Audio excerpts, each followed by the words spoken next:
बेरोजगारांना सरकार आता 9,000 रुपये देणार आहे, होय असा दावा करणारा एक मेसेज व्हायरल होतोय। पण खरंच सरकारनं बेरोजगारांसाठी योजना आणली आहे का, याची मी पडताळणी केली। त्यावेळी काय सत्य समोर आलंय, चला पाहूयात साम टीव्हीचा हा खास रिपोर्ट। बेरोजगारांना दरमहा मिळणार 9,000।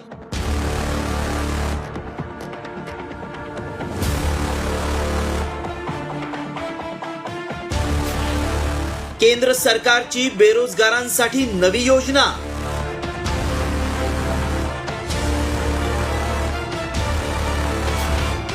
व्हायरल मेसेज मागचं सत्य काय?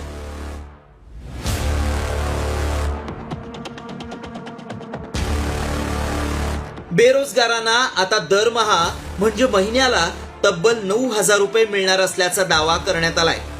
सोशल मीडियावर एक मेसेज प्रचंड व्हायरल होतोय। यामध्ये दावा करण्यात आलाय की